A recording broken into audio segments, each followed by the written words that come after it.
All right, welcome back to NVS Rides. It is almost Thanksgiving. I spent the last weekend working on this thing, the wiring. When I bought it, the guy said everything worked, and you know, I checked the headlights, that was it, turn signals, whatever. But yeah, none of that worked. So I spent this last weekend, all new wiring pretty much. We have headlights. The only thing I don't have working right now are these. So I'm gonna have to dig back into that. For running lights. They will do turn signal, but they won't do the running portion, so I'm not sure what's up with that. But now I've got brake lights in the back, I've got running lights.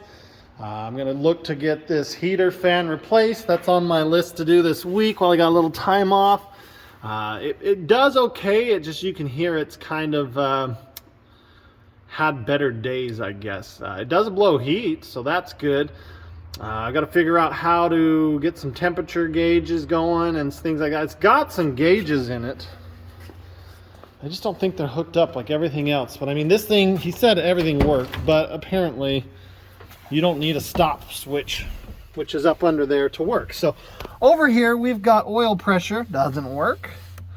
And we've got your temperature, doesn't work. And we got your battery, which doesn't work. I know I can get the battery to work, which that'll be good. I think I can get the oil pressure. I don't know. I've always done it on the older ones. You know, your carbureted gen whatever, the 350s and stuff. That's cake. And the temperature gauge is pretty easy on those as well. But I've got a nice little kit, three gauge I could put there. I guess I could put it up here. I don't really want to.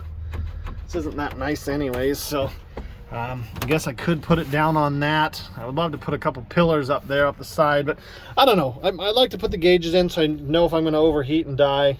Fuel tank would be lovely to have, but yeah, we don't have that either. But anyways, there was no stoplight switch under there. The fuses were gone, so I put fuses in, ran new wires, and now American flags in the back are a sweet touch. Now the lights work. Come to find out, I don't have any spot here to put the license plate, so it's in the back window. We'll get that fixed. Those tips still look pretty good, kind of hanging down there. I like it. I like it a lot. But yeah, we got lights now. That's a big thing. Oil. This oil has a faint smell of fuel, but it's been in there since I don't know when. Levels are good. We do leak a little bit. Not a ton, which is, you know, these things tend to leak. They just run good. We do have a working heater. We got headers there. I bet it could use some plugs, so maybe down the road a little bit. Plugs would be a good thing. Brake fluid looks good. This thing's in here now. Battery's not really. We're gonna need to secure the battery down too. I mean, just pretty much everything about this truck needs to be redone. I think all they did is set the 5.3 in. It wasn't wired or anything. Oh, and I got to plumb this. I got to get that so that when it sprays out, it doesn't soak my air filter. It can soak down there.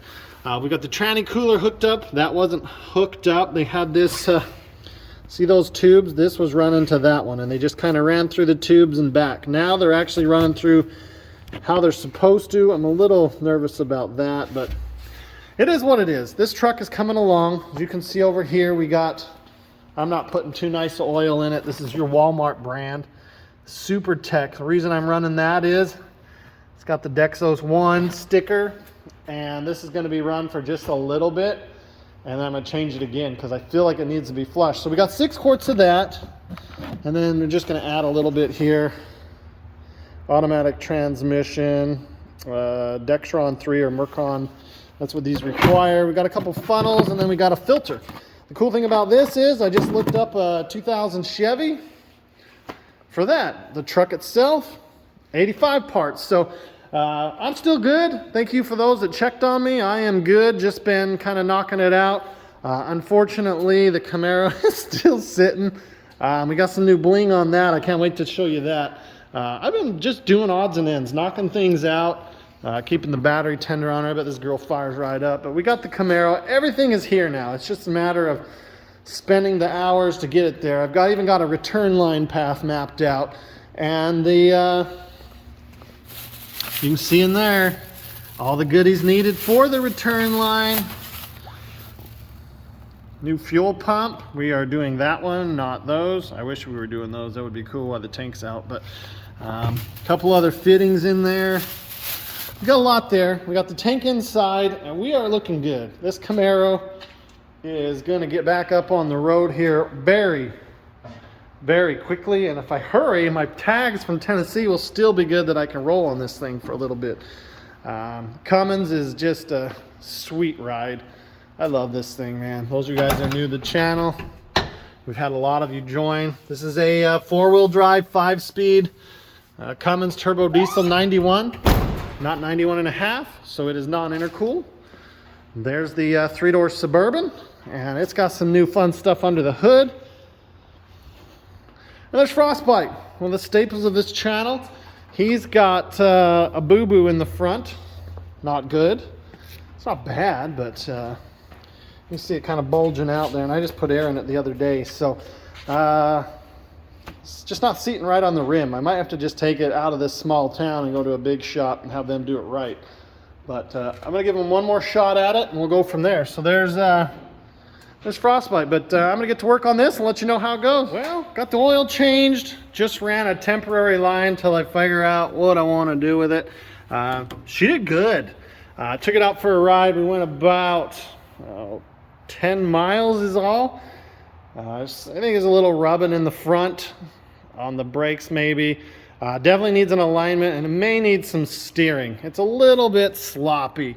We'll have to take a look at that. But overall, this thing was awesome. It smokes the tires first and second. Cruises amazing, and then once you hit overdrive, it just, oh man, it's just cruises. That's why I think it'll probably pull over 20 miles per gallon too. I kicked her down from overdrive. I think it went to second. It just ripped, hit third pretty good. And I had one lazy shift, but I was driving like a grandma. So what do you do with that? I really wish I had some gauges. We're going to have to dig into this wiring harness and see where the wires are that I need so I can hook them up in there. And then I'll probably have to just start getting it to where the point where I can feel good driving it and keep an eye on all the critical things. So looks like you got a little something in there. Wonder if it was maybe a mouse home at one point. We'll dig through that and see what we got. But always fun to have these kind of projects. But with that, we'll see you on the next one.